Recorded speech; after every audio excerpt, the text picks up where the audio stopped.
Hello, my friends. I'm your host, Daniel Willcocks, and you're listening to the Writer's Chair podcast. Now, as promised over the last few weeks, we are now into British summer, which means I have parental duties, I have work duties, I have a lot going on that I need to pay attention to. So for a few weeks, I'm going to be bringing you something from the archives, and it could be from across my earlier shows, the Story Studio that I did with Luke Condor. It could be from the Great Writer's Share podcast. Yeah, Great Writer's Share podcast, which was my first solo podcast. Could be from Activated Authors, or it could be one of the old ones from the Writer's Share. But each week, just for a few weeks over summer, I'm going to be bringing you something from the vault that personally, it'll be an interview that I absolutely loved and got so much from myself. There'll be perennial advice in there that will be very, very relevant to now. And so if you're listening to this, that's where we're going to go. Who knows what this interview is at this point, but I'm going to be scheduling over the summer. So I will say no more than that, other than thank you always for listening to the show. I will be back in September with some fresh new content. And for now, just enjoy one of these locker episodes of the Writer's Chair podcast. What is up, Activators? Welcome to another episode of the Activated Authors podcast. Today, I'm delighted to be joined by the incomparable Helen Scheuerer. Helen is the YA fantasy author of the bestselling series The Oremere Chronicles and The Curse of the Siren Queen. Her work has been highly praised for its strong, flawed female characters and its action-packed plots. Helen holds a Bachelor of Creative Writing and a Master's of Publishing. Now a full-time author, Helen lives amidst the mountains in central Otago, New Zealand, and is constantly dreaming up new stories. Helen, welcome to the show.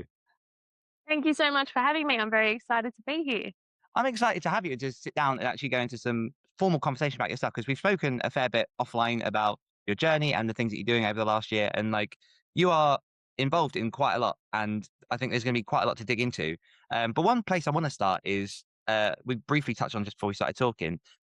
What is it that made you pursue your Bachelor of Creative Arts? Because I've got a real thing in my head where I really want one, but I'm already writing. And so I'm wondering what kind of value that brings and the reason that you pursued that in the first place. I mean, it's a really interesting conversation about university degrees and the creative arts, but it's a pretty simple answer for me. There was just nothing else I wanted to do at uni. And I knew I wanted to go to uni, but it had to be for something that I was passionate about, that I was interested in. I couldn't really see myself, studying for 3 years, anything else. It's a commitment, and also not to mention the financial commitment of it as well.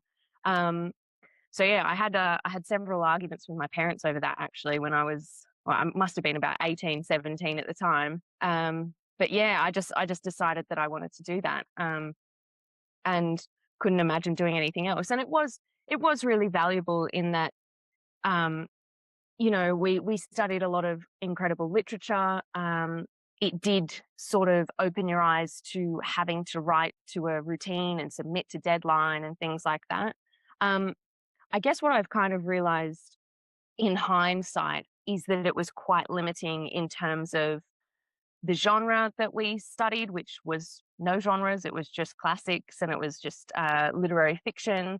And it was very much, as you can imagine, it was just very much traditional based publishing talk. There was no mention of indie publishing. And also throughout the 3 years of studying, we were just told, oh, you can never make a living as a writer. But here, study 3 years about how to be a writer. Wow. Yeah. So, it was, I don't regret doing it, but sort of like you said, you're already writing. And I think any sort of incredibly valuable experience that I'm using now, I gained through doing and learning myself and educating myself. And, you do a lot of that. And I kind of struggle to think back to how the university would have been able to offer the same sort of learning experiences that we create for ourselves as indies, if that makes sense. Yeah, I love that. And that's really interesting as well, because obviously it's very specifically a Bachelor of Creative Writing. I did bachelor's sort of joint honours in English and drama. And although when I went to university, it was because I wanted to become an English teacher. I don't know why. It's because I had a really good English teacher that basically inspired me and brought me into actually enjoying the process of writing. But I studied for 3 years, and I can't really tell you anything that we wrote. There wasn't, unless you were on the full course, there was only one creative writing elective module.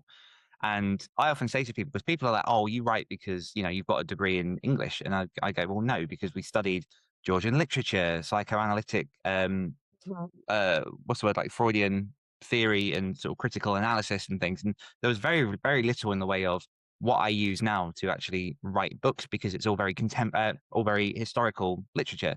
Yeah. And I find that very, very interesting that in the creative writing bachelor that they don't give you some more of that contemporary stuff, more of the, like, I think it sounds good that they taught you, the actual practice of writing. I mean, how did that look within the course itself? And then what elements of that have you lifted to bring into your process at the minute? How did it look at the time? I mean, I guess the subjects were split up into prose, poetry, screenwriting, and you had to do a core unit of each of those and then sort of specialize in one alongside doing, I mean, I can't remember the name of it, but like classic literature or, sort of an essay-based, research-based subject as well. And then you could minor in something like editing or philosophy or, but yeah, it would involve, getting an assignment, writing a short story, bringing it into workshop. I suppose that's really, now that I'm talking, getting more into it, the workshopping aspects of the degree was probably the biggest takeaway from it. Learning how to take criticism, learning how to give criticism, you know, being able to bounce around ideas with other writers, and I guess also learn who to listen to and who not to listen to, I think is quite valuable. That's huge. So yeah, so that's probably more so than any sort of style I took away or any sort of, I don't know, how to write a book lessons, because we certainly didn't even dive into a longer form work of any kind, but definitely taking away how to take criticism, how to give it, because you need that in, like, no matter what path you go down, whether it's trad or indie, you're going to get criticized at some point, no matter how good you are. So, yeah, I'd say that's probably the biggest takeaway from it. Oh, I love that.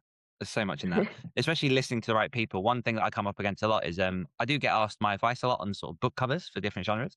And as a horror writer and someone who's done some nonfiction as well, when people send me or like ask me directly to judge like a fantasy cover or like a mystery thriller cover or like a just any different genre like a romance, like I can tell when a cover looks pretty, and I can tell sort of like the main, because I have a little bit of a background in design, but like I can tell sort of the basis of it. But I always say to the people, like, I'm not from your genre, so you will Yeah. probably know better. Like, take what I say with a pinch of salt. Listening to the right person is just so vital. Just across all parts of especially self-publishing, but I think just creative writing in general. And then you went on to do your Masters of Publishing. What does that look like? Um, God, what did it look like? So basically, I guess it was, and this was very much traditionally focused. There was, again, no talk of indie publishing. Something I would love to do is potentially go to a uni and do like guest lectures on the subject, because it's just so, it's just not even spoken about. It's not even an option in either the creative writing degree or the Masters of Publishing.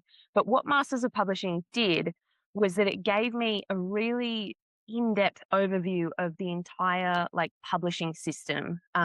So within a publishing house or whether you're dealing with literary agencies. And the part that I found the most fascinating was the book production process, which as an indie, like you're part of it from the beginning to the end. So that was really valuable to me. And yeah, just, the different departments in a publishing house, which also as an indie, you are all those departments.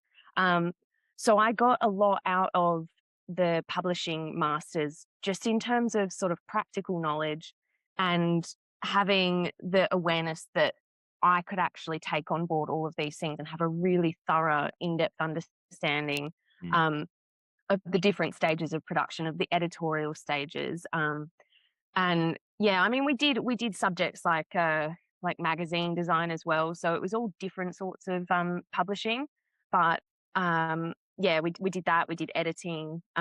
So I think more so than the creative writing degree, the Masters of Publishing really sort of gave me a leg up in terms of understanding, the broader machine that is publishing, if that makes sense. Yeah.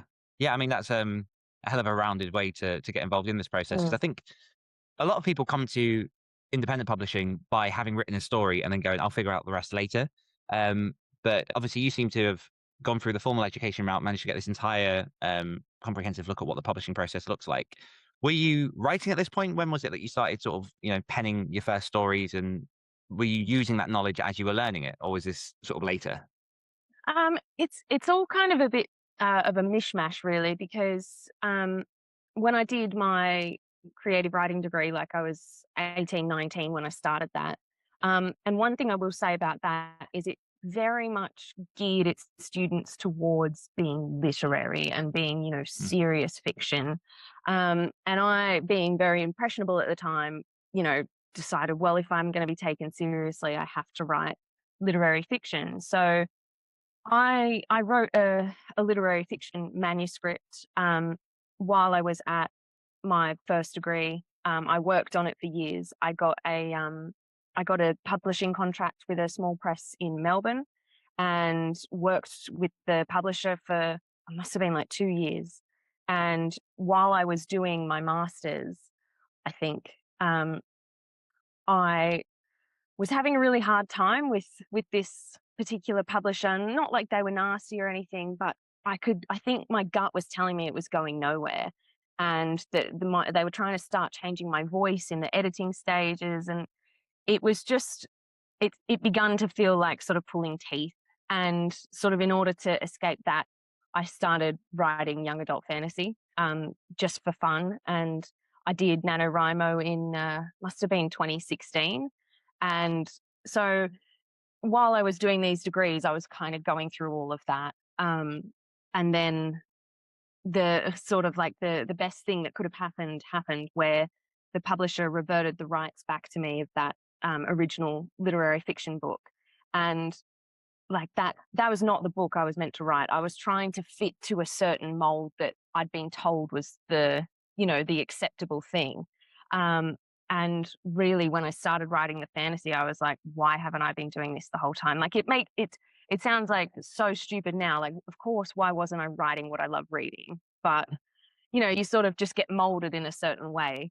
But yeah, once I started that fantasy, I knew pretty much then that I was going to independently publish that, just because the experience with the trad publisher had just been so unnecessarily long-winded and inefficient and frustrating. And yeah, then I think because I'd done the masters, I'd run a website for writers in the past, and I'd published some creative writing anthologies. So I'd done book production on a practical level as well already. And I felt pretty confident that I could put together a professional product. And yeah, then so it all was kind of happening at the same time. And now I forget the original question. No, that's perfect. So one thing that you've mentioned a couple of times that like I think is really, really important is, so you mentioned that you'd love to go to like universities and speak on self-publishing. I've given a couple of guest lectures myself at my local university about self-publishing and the fact that it's an option. And I find it, because we're in the bubble of obviously people who know about self-publishing, independent publishing. I think once you get entrenched in this, you get very you forget that it's not widespread knowledge. And I've gone into classes before of sort of 30, 40 students, and at the beginning I'll say, like, has anyone here ever considered self-publishing? And you get like 1 or 2 hands. And then by the end of the presentation, where I show like real examples of authors that are doing it, of like ways that you can take control and do it your own way and do the stuff that you love, you get, even then it's weird because you only get like maybe 10, 15 hands, and you'd expect like much more. And I wonder what it is that, really still binds people to the idea of wanting to do the traditional thing. Like, because I've tried to figure this out for myself, because I've never really wanted to pursue traditional, because I just like being in control and doing the stuff that I love. And like you say, sometimes traditional can, or most of the time traditional can be a very long-winded process. And it's not to say, like, I'm not bashing traditional here. It obviously has its place and does well. But it really is a mindset shift to go from, okay, let's write in a way that's going to please someone so they can take my book, versus I'm going to write from the stuff that I love, the stuff that I'm passionate about, the stuff that I can sort of do consistently and build upon, and go down the route that is slower building, but it makes me happy. How did you handle that mindset shift? Because like you say, you kind of were brought up with the very literary view, and then you suddenly went, And I know that personally for myself, I went a very, very similar way. And I still find it hard to reconcile with not writing as literary sometimes and writing more fun. And I don't know why that is. Yeah, it's a weird one. I mean, I don't know what it's like in the UK, but in Oz and particularly, so I did all my education in Oz, and there the literary scene is quite a bit uppity, and like I definitely faced the stigmas that we all know about indie publishing, like people assuming that your work isn't as good quality, that you couldn't get a publishing deal, um, whatever else they say, like I heard it. Um, and the funny thing was, is that I got, because I'd run this writing website, I had a blog, like I was documenting a lot of this stuff just for me, really. Mm. But I had someone from the Big Five reach out about my young adult fantasy book that I was intending on self-publishing, and they said that they'd be interested in reading it, like they requested it. And at this point, I was like 99% sure I was going to indie publish. Like the previous experience had just done my head in. And also I was getting really excited about, the creative control and about the production of the book from start to finish and, all that nerdy stuff that we love. Um, and sort of, I guess, what pushed me over the edge was like I had this conversation with this editor, and she said that she really wanted to pass it on to the YA commissioning person. And I was like, okay, like how long do you think it's going to take for you to read it and then potentially give me your opinion and then potentially give me an offer? And she said something like 4 or 8 weeks. And at this point, I was like nearly ready to publish, and I was just like, nah, I'm good, thank you. And it just confirmed that if I went down that road, like it was the first in a trilogy, if I went down that road, I wasn't only giving up control over that first book, but I would have zero control over when the next book came out and the next book, if they came out at all, because people can publish the first in a trilogy and it doesn't do well, and then they don't publish the rest. So yeah, I think all these things sort of like started to click into place for me and just sort of confirmed that indie was the right way to go for me. And that's not to say that, over the years, part of me hasn't gone, oh, would I go trad? I don't know. But the more and more I see about it, it's unless you're a lead title, like you're not going to get the right attention, the right marketing budget, blah, blah, blah, that would make it worth going trad over indie. So I've had all these like little realizations along the way, basically, that have just gone, yeah, that was the right decision. Yeah, because there's a lot of there are a lot of people now who I'm trying to think. I'm trying to say this. So one thing that I've observed a lot over the last few years is that the people that seem to be getting a lot of book deals and doing a lot of the good things are people who have already built the audience. So at the minute, publishers of all kinds seem very, very interested in approaching influencers with X thousands of followers. Like I know a lot of YouTubers that have got book deals. I know a lot of sort of Instagram people that have got book deals for the different things they're doing. So it really does seem to be even harder these days if you're an undiscovered author to put that work forward. And then, like you say, each step in the process is just the odds of you actually getting published just lessen and lessen and lessen, because it's, say it's like 5% of getting yourself through the door, and then within that it's like 50% that will carry on through the editing process, and then like going on to publication and everything else. So it does shrink as you go on. When did you first come up against, or when did you first discover indie publishing? And was it through an author? Was it through sort of KDP? How did the actual discovery of indie look for you? I think I already followed Joanna Penn, just because like I had when I was doing my masters, when I was submitting manuscripts and stuff, I had my pulse on the publishing scene in general, and I was constantly researching publishing and people in publishing, and I think I must have come across Joanna Penn, and this would have been maybe like 2013 or something. And so I followed her from then on, and then I discovered Mark Dawson, and it's very similar route to a lot of people in the industry. Joanna Penn, Mark Dawson, David Cochran, you just sort of work your way through the kind of pioneers, I guess, of the indie scene. so yeah, I was reading Jonah's blog for ages. And then when I kind of decided that I was going to go indie, I invested in Mark Dawson's course, which was pivotal in, your understanding of a lot of the technical side of it as well. So yeah, I did that, and that very much helped set me up for a strong start, I think. And just to confirm, the first book that you did publish was Heart of Mist. Yes. And that did modestly well, am I right? Yeah. I've since realized that it did quite well. I didn't really know what to expect at the time. But yeah, so I published that in August of 2017, and by January 2018, I quit my job, which was only a part-time gig anyway, but thank you. But yeah, I don't think I really understood until really this year just how well that did, and how much of a sort of outlier that was. That's been a tough lesson to learn.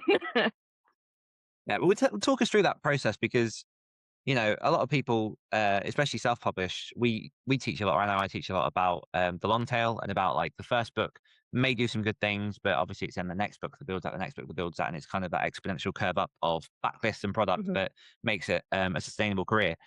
What was it like when you put that book out and you were hit with this sort of roaring success? Like you say, you hadn't normalized that as big, or you thought that was relatively normal. But how did you feel at the time when you were able to look at that and go, "Oh my God, I can do this full time"? To be honest, like, I don't remember having this, crazy moment of like, oh my God, this is happening. I think I'm quite methodical, and like, I just took it and was like, okay, now what? Now what? Now what? I'm very, I did the top 5 Clifton Strengths things, and they just sum up everything so well. Like my top one, fuck, now I'm not going to remember my top one. Oh no, my top one's focus. My top one's focus, and my second one's futuristic. So literally that just sums up my approach to my entire publishing process. Like Heart of Mist did well, but by the time it did well, I was already writing Reign of Mist, the second one. And I was already trying to think of how to make that bigger and better, how to make the next one bigger and better. And so I don't think I ever really took stock of, how well it was doing at the time. And that's why now I look back and I'm like, geez, that actually did really well, and I had no idea. So yeah, I didn't have this sort of big realization until, 4 years later. Which is always helpful to look at that in hindsight. Yeah. But I think it is always good to look at where you came from and try and sort of just see the different factors that might have attributed to that success. I mean, was there anything that you can think of specifically around that time that would have helped it boost up the ranks? Because I mean, obviously 2021, as we're talking, it's now December 2021, so nearly 2022. It's a very different publishing landscape to what it was in 2017. So was there anything particular in 2017 that you can kind of correlate that to at all? Like, I mean, it was just generally easier back then, I think, to get your book in front of people. I couldn't tell you about how crowded the market was or anything like that. It's not something I knew enough about indie publishing back then to have taken any notice about. And I very much back then modeled all my marketing and my launch strategies pretty much on more of a traditional sort of plan. I didn't know much about AMS ads. I didn't know much about the promo sites. That knowledge didn't come until much later. But I did model it off, I think, a launch plan that Mark Dawson gave in his course, which was like a 99-cent launch, followed up by the next week you put the price up, and the next week you put the price up again. And it's This is self-publishing 101. Yeah, just the basic one. But yeah, so apart from that, like I did a massive outreach marketing campaign. I reached out to hundreds of book bloggers and reviewers. I was very targeted in my approach. So I would get my comp titles and kind of reverse engineer reviews from them. So like, for example, with Heart of Mist, Throne of Glass by Sarah J. Maas, that's a big comp title for me. And so I'd write in Google Throne of Glass reviews, and then look at the people who were reviewing Throne of Glass, check out their review policy, reach out to them with a professional media kit, with a pitch, blah, blah, blah. And I did that about 400 times. So That I think that was a major part of that strategy that boosted the success. But as I've sort of discovered in the last year or so, the book blogging community isn't nearly as big as it was in 2017. Like half the blogs that I used to approach don't exist anymore. So that and the aggressive pricing strategy, I think, were pretty big contributors to that initial bump. Yeah. But I absolutely love how in depth you did go with that initial marketing surge. And it does seem that, having a background from studying publishing and the writing and everything else has really given you that sort of critical way to look at market research, making sure that, your book's going to fit in the place that it sits best. You said you were very hot on who your comp titles were, which even people that publish 3 or 4 books at this point, you can argue that they don't quite know who it is they're competing against and where they want to sit in the market. Where does this methodical brain of yours come from? Has it always been like that, like since you were like a little girl, or is it sort of as you've grown up?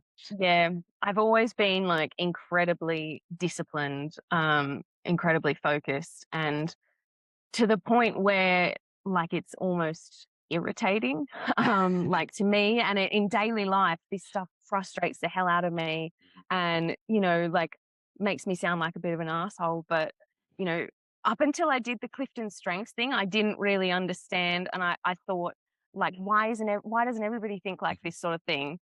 And I couldn't understand why certain people weren't as disciplined, or they couldn't understand why I wanted to be that disciplined.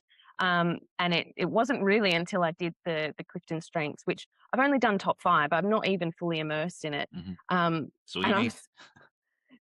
Well, I was talking to Sasha, and I was joking that because my top strength is focus, is not allowing me to go and do the rest of them. I'm focused now. I'm focused on my top 5 and everything else I need to do. So I don't want to bother with the 34. But yeah, I don't really know. I don't know where it's come from. But it's kind of nice to know it's like a strength rather than a pain in the ass thing. Yeah. Oh, absolutely. Yeah. Yeah. No, I'm the same with some of mine. But yeah, so 2017, Heart Mist came out. We're in 2021. And you started a new series. Curse of the Siren Queen. Yep. Yes. And you have 2 books out in that series so far. Am I correct? Yes. How have you found the launch in 2021 versus launching in 2017? Very different. Very different. I think like anything that I say about it is just sort of speculation and like gut feeling.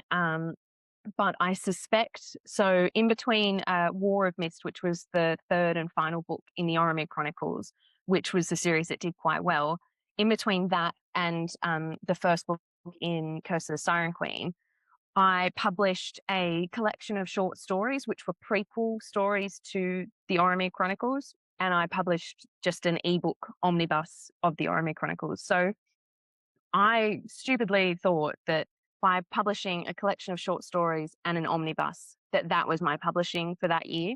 And it sort of bought me time to write this new series and to develop all this like amazing stuff that I was going to do. And yeah, it just didn't go that way. So Dawn of Mist, which is the collection of short stories, like it was well received by people, but there's flaws in it in that it's a prequel collection. It doesn't go on the series page for Oremere Chronicles, so far less people see it. I had conditioned all these readers to expect these chunky fantasy novels that are like epic proportions, and then I gave them a collection of short stories, which they enjoyed, but like I think they would have preferred, a full-length fantasy novel. And so that year, which I sort of viewed as me buying myself a gap year to put as much effort into this new series as possible, I think that really sort of paused the momentum of, I guess, my career for a little bit. And then I sort of went into publishing A Lair of Bones with the same expectations that I had for Heart of Mist in 2017. And well, not same expectations. I didn't have any when I published it, but afterwards, when it did well, that's your bar. That's your starting point. Yeah. I was like, well, that's what publishing a book is. And no, it's not. it's very challenging to get people into a new series, even if they're a fan of your previous work. Um, the book still did well, like A Layer of Phones and the sequel with Dagger and Song. They both were Amazon bestsellers, which is, that's a nice thing to be able to say.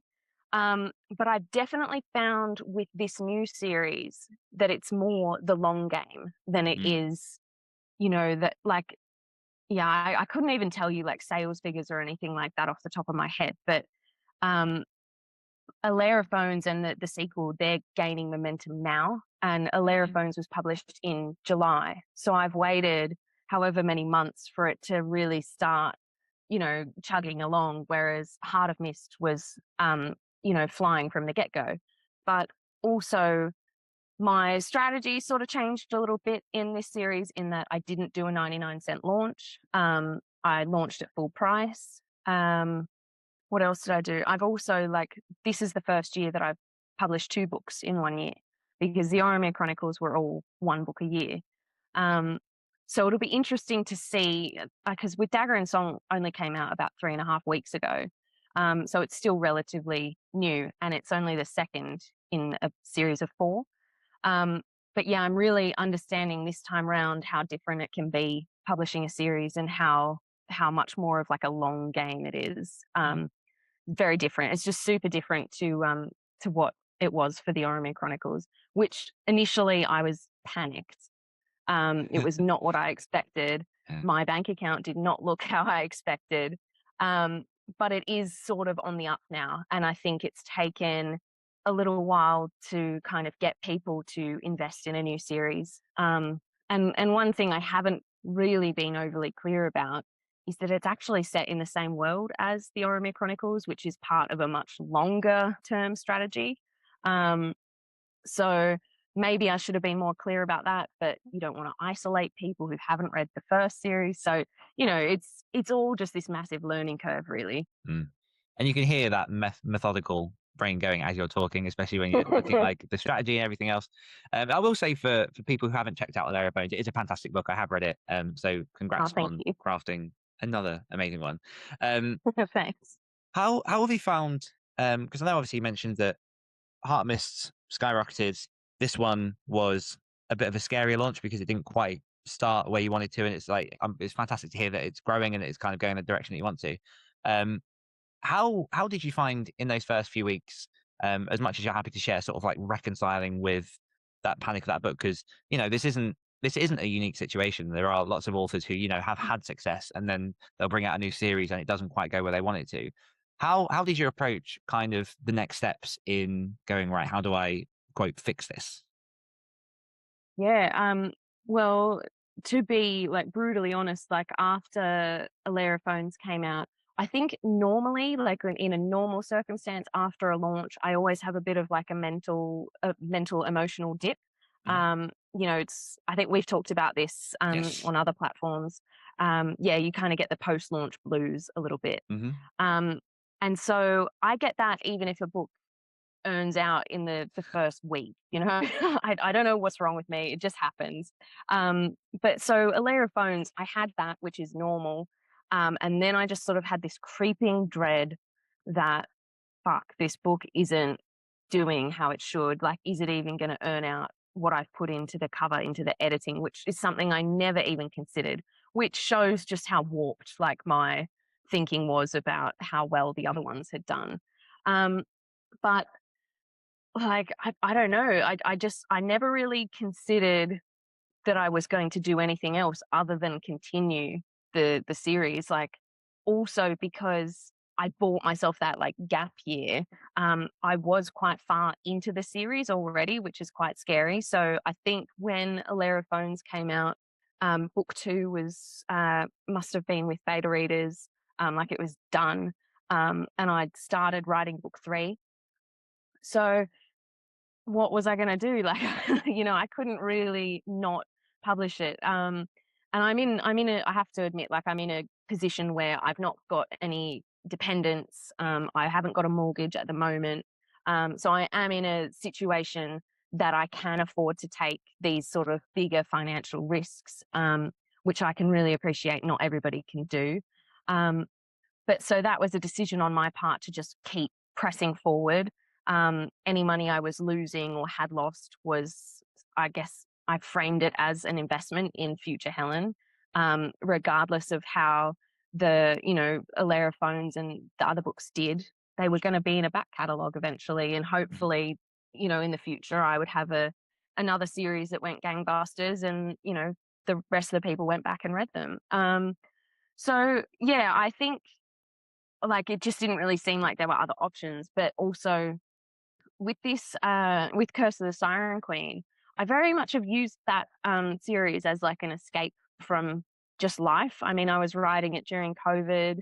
Any sort of personal stuff and just the mental strain of being an author and having to do this stuff for a living.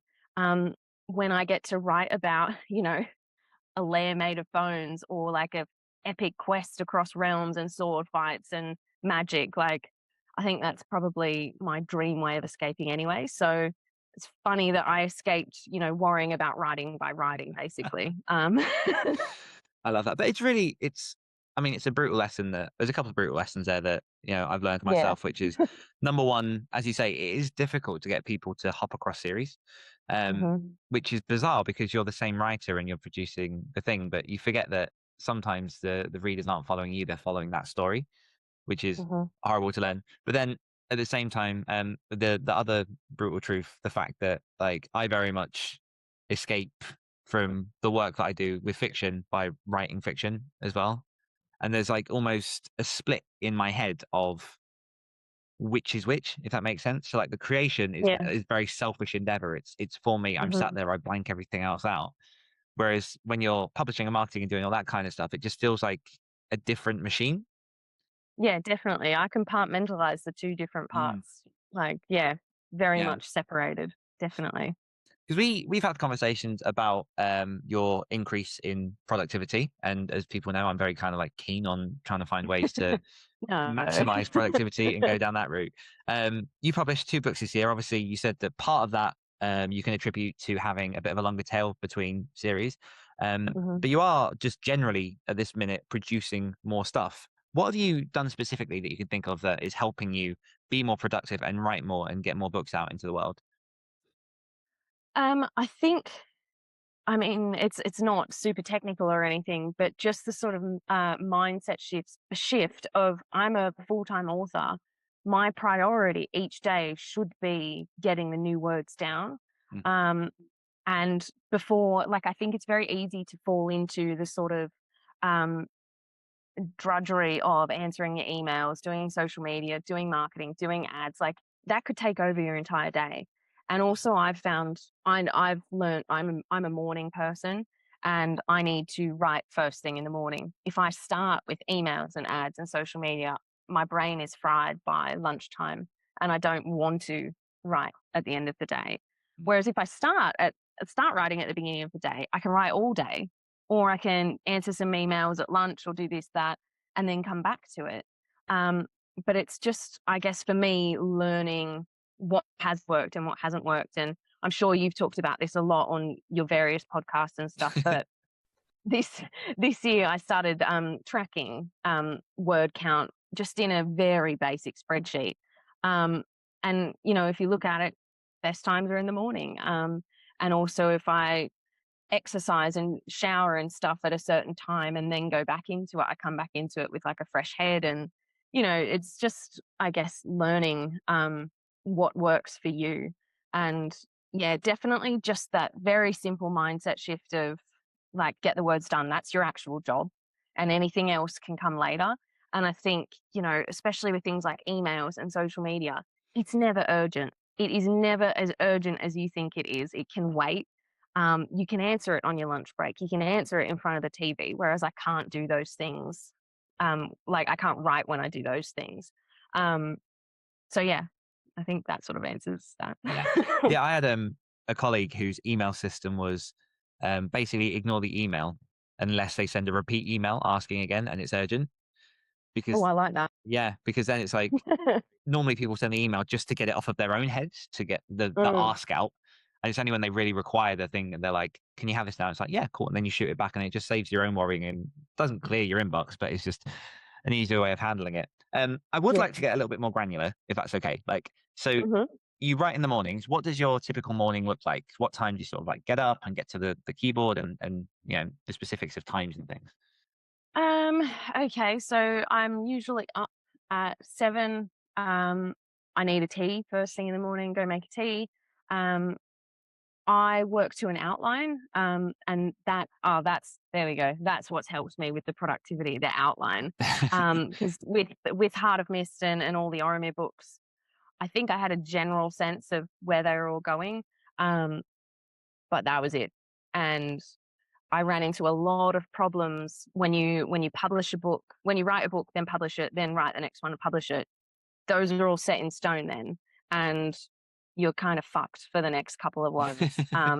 You know, when characters are in the wrong place, but it takes 10 weeks by ship to get there, and then you've only got 2 days, and you've got to find out some magical way to get them there. And that very much stalled me. It increased the time that the book was with beta readers. It increased the time that I sat there just like tearing my hair out about all these plot problems. And so with Curse of the Siren Queen, I found sort of an outline template that I thought suited how I wanted the book to be structured. And I used that. I outlined it chapter by chapter, scene by scene, quite granular. And then I'd have, when I like come to sit at my desk, 7:30 in the morning, I have my outline on one screen and then my Word document on the other. And off I go. It sounds simple. It's probably not that streamlined, but Yeah. that's the gist of it. Yeah. Yeah. No, and also it sounds simple, but I also know sort of the mental taxation as well of putting yourself into that routine and getting down and getting into the zone and all that kind of stuff. How Yeah. long do But you also typically the write for? outline is, yeah. Yeah. Sorry.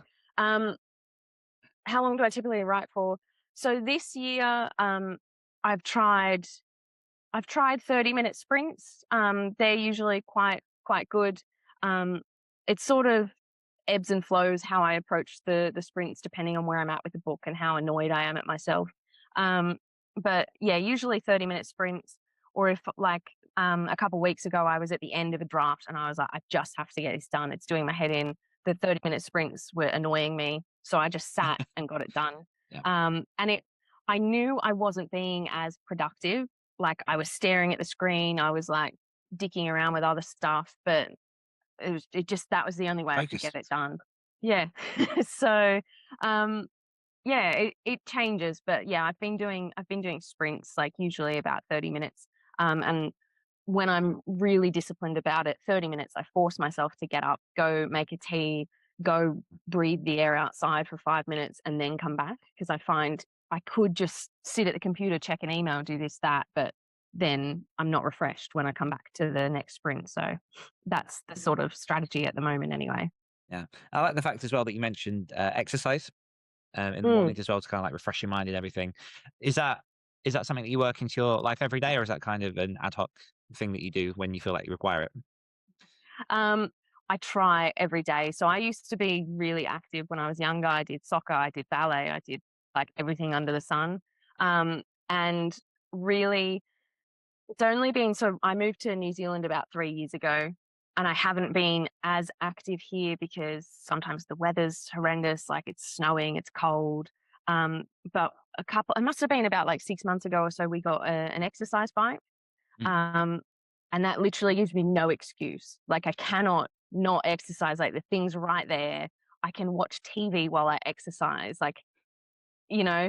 So I try, like, and I don't do much, you know, like I'm not super fit. That's something I'd like to be, you know, delving into a bit next year, maybe exercising twice a day. Because you just feel so much better mentally, you feel better. And you know, there was a couple of months where I did it first thing in the morning, exercise, shower, I sat down, I was like, wow, I've already achieved so much. And I haven't actually started work. Now I'm sort of doing it midday when I start to feel a bit sluggish. And my brain needs a rest. So it just depends. I guess I think where I'm at with drafting, because at each stage of drafting, I'm very different, like mentally. but yeah, the exercise definitely helps. I'm not as good as I should be. I'm trying every day for 30 minutes. Um, and I'm not like killing myself on the exercise bike. I'm watching like Friends or something, you know. I went through a stage where I was watching the 20 books to 50K conference videos. I was like, wow, I'm so productive. Nice. Yeah, but, you know, it's not. I'm not like doing CrossFit or anything, but Mhm. you know, it's a start. So it's one of those things, I guess, that you've got to gradually introduce yourself, and that's why I'm doing the exercise bike and not on too hard a gear. Because if I hate it, I'm not going to do it. So Yeah. yeah. Yeah. And like you say, there's a resistance sometimes. If you've got the bike literally in a position in which you can just get to it, get on it, and you don't have to question it, as opposed to say if you're doing outdoor cycling and you have to like go and get the bike and then you have to go and do this. And like even though it doesn't feel that heavy, there can be resistance between such simple things, and you'll find excuses Oh, to just not do it. absolutely. Yeah. Like here where I live now is a very small town, and if I went out running, I would inevitably run into 10 people I know, and thinking about what exercise gear I'm wearing, like have I showered today? Do I need a shower? Like, you know, all these extra things that really don't matter, but the stupid things that I worry about and that I'll use as an excuse not to go. So literally I can roll out of bed, chuck whatever I'm wearing on, and then just jump on the bike and either listen to podcasts and the 20 book stuff, or if I'm feeling like a big marshmallowy sort of day, I watch Friends or Modern Family or something just to Yeah. switch off. But it makes such a difference when you do it, and you always feel so much better after you've done it. It just sometimes it's that, fuck's sake, like another thing I've got to tick off my list. So I put on my to-do list bike and shower every day, Nice. just so I can tick them off. I love that. I love that. Because what I find amazing about exercise is that everyone knows that even just a little bit of exercise is going to help you in the long run, and that Yep. it does clear your head. Like there's science that proves it. It gets all the good endorphins and things running around your body. But and I try and I'm not saying this like in any way to be derogatory. Like I literally struggle with this myself. There are so many things that I know that I could do that are simple, that would make me feel better, would make my life easier, and you just don't do them. Like there's Yep. like a resistance to something very like, you know, it will help you, but it's easier to do this other thing, even though it's going to make you feel like crap in the long run. Yep. Just an outside thought. How how do you recharge? How do you sort of fill that creative well and give yourself that downtime between, you know, pummeling out books? Yeah, that is something I struggle with massively. Yeah, I'm not great at it. I'm much better at it now that I live in New Zealand, and I don't live alone. Because when I lived in Oz, I had an apartment to myself. And if I didn't have like a social event on that night, you just have dinner and then you go back to the computer, or you pretend like you're chilling out watching TV, but you got your computer on your lap and you're Yeah. answering emails and stuff. Um, Whereas now, like my partner's quite good in that he's like, "What are you still working for? What are you doing? Thought we were watching this. Thought we were going this place, you know." Or we'll make dinner together, and it just sort of like breaks up the day. And having that sort of accountability with someone that you've got to show up and be present with them, like ask them about their day and stuff, which I really enjoy. But when I lived alone, like, what was I going to do? Mhm. Um, I'll so, take a note now. Find a girlfriend. There we go.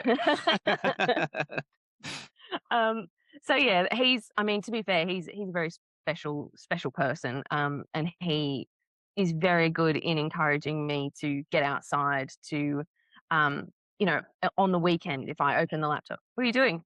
Oh, I'm just doing this thing. No, we're going here. We're doing this. We're having drinks. We're having cocktails. So he's very good at kind of pulling me out of that.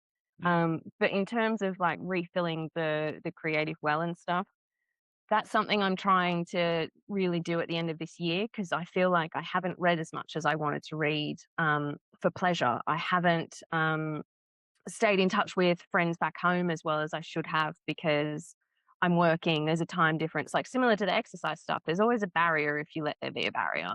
Um, and so, yeah, I'm trying to be more sort of mindful about all that stuff. I definitely want to be able to read more, because, I'll read a book and get like 10 more ideas, for something else. So it does have this, like the creative well thing. And we live in such a beautiful place. Like you've seen some of the photos Yeah, it's of gorgeous. where we live. Yeah. So, just going out on the weekend for a walk, or to a friend's house and looking out on people's balconies, and there's mountains and lakes and stuff everywhere. Not jealous. Yeah, not jealous at all. You would love the hikes here. Uh-huh. So we do some of the hikes and things like that. But yeah, it's definitely an area that I still need to actively work on, and I'm very aware of that. Yeah. No, I do find that, because for people that don't know, I do live alone. I definitely struggle with that idea of like, well, what else is there to do in like an Yeah. evening? You just crack on. And it was much easier having those boundaries when I was in a relationship. And even with the exercise, I used to set my alarm quite early, and then I would get up the minute my alarm went off, because I didn't want to like disturb my ex too much. It was like, Mhm. you couldn't just sit and snooze, because then you're affecting someone else. So Yeah. you get up and you just do. And it's a whole different beast. I'm still trying to like work on that now that because it's only recently been that I've moved back into living by myself. So I'm still Yeah. trying to like get used to a lot of that stuff. I mean, it's exciting though, living by yourself, and you get I love it. structure your whole. I loved it too. And you structure your whole day how you want it. Answer to no one, like it just does have, like, I guess the downfalls of not having someone right there who you're Yeah. accountable to, and that's Yeah. it really. Swings and roundabouts both ways. Like Yeah, it's just what you have to try and get used to. I want to be respectful of your time, so I do have one more question before we round out this interview, and that question is, Helen Scheuerer, why do you write? Oh, I think it's going to be the same as a lot of other people. It is very much sort of a compulsion for me. I can't imagine not doing it. When I'm not doing it, I'm thinking about, story ideas and how to improve things. I think a lot of us writers, you just can't switch your brain off from it. It's not just a job; it's also kind of part of your personality. Um, and so I'm just constantly thinking about it. And during times when I haven't had an ongoing project, I am frustrated and restless and irritated. That's what's And wrong I with me. think I just, I just think I need that outlet, and it's, yeah, I can't really describe it more than that. It's a compulsion. It's a problem. I love that. Where can people find out more about yourself and everything that you're working on? You can find me at helenscheuerer.com. I'm sure you'll have to provide a link, because I'll be linking the show my notes. name's a little problematic. And yeah, most of my information is on there. You can download like free prequel novellas to my Curse of the Siren Queen series there to check out the sort of style that I use. And I'm also pretty active on Instagram, and I give like a lot of sort of behind the scenes look at author life and works in progress. I'm a massive nerd for all that stuff, so yeah, probably Instagram and my website are the best places. Perfect. And I will attest, check out her stuff. It is fantastic. I have read it, so it's Dan approved. And Helen, thank you so much for joining me on the podcast today. Thank you so much for having me. It's really fun talking about writing with you always.